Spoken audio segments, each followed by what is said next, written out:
Hi, my name is Councillor Kevin Rogers. I'm the Labour and Co-operative Councillor for the Great North Road ward in Doncaster.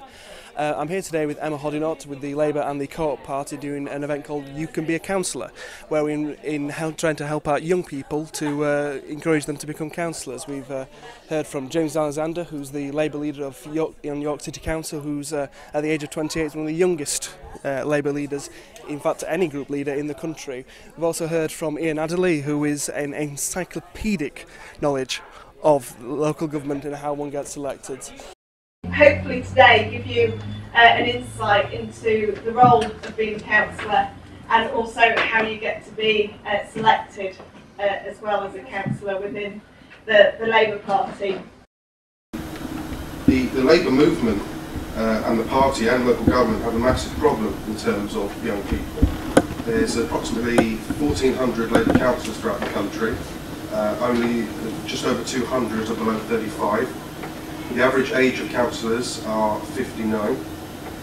It was 57, I think, 4 years ago, so it's actually getting worse. I think the important thing is just to really get involved with your local party, prove to other people that you can really be a contribution to the local party, to your community, and actually show that you are a credible person that can then stand for local government. My name's Lucinda and I represent Cllr in Leeds, and I was elected in 2008 when I was 27, so I've been around for 2 years. I feel a bit of an old hand.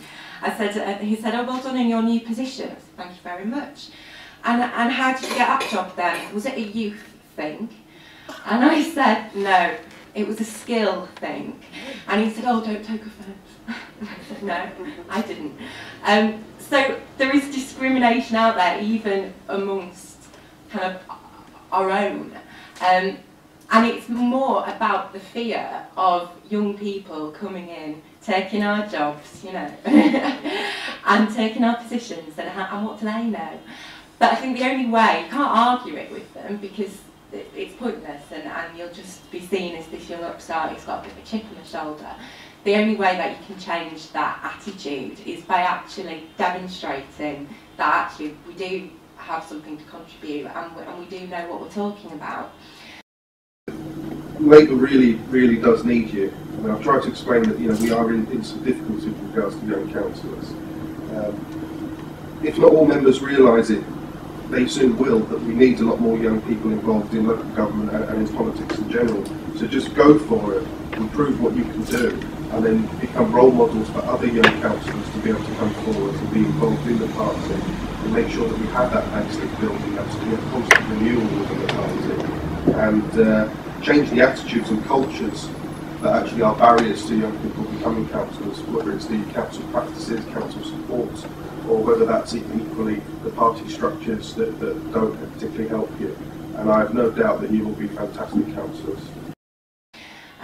And so now, you know, you get about as a councillor, you get in the paper, you get out on the streets, knocking on doors, you go to your community associations, and people see you around your ward and they know who you are, and you're no longer this young upstart, you're just a member of the community who's there to represent the views. And that's when you know that you're actually doing a good job, when you start getting kind of stopped in Morrison's because they've got a bit of casework.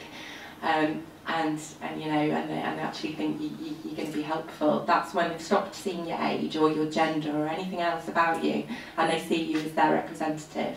And I think that's when you know that you've been successful.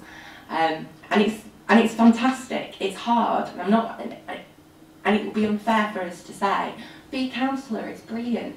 It is brilliant, and you are able to achieve so many things. But it's not easy.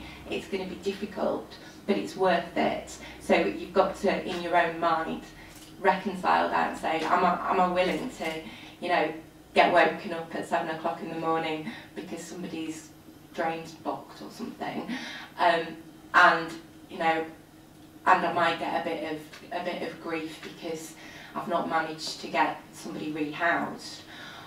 But then at the same time, you can go into a committee meeting or a scrutiny board and you can really argue for what you passionately believe in. And you've got to take the rough with the smooth. And it is worth it, but it's always a bit of a challenge as well. I think it's important that they get involved in the community and also get involved in the Labour Party more widely. If they're standing for the branch, it's fine to have branch involvement, but if you're looking to stand elsewhere in your city or borough, it's useful to raise your profile, and don't just do it for the council position, help your party as well, take on officer positions, involve yourself in the constituency and involve yourself at a higher level as well.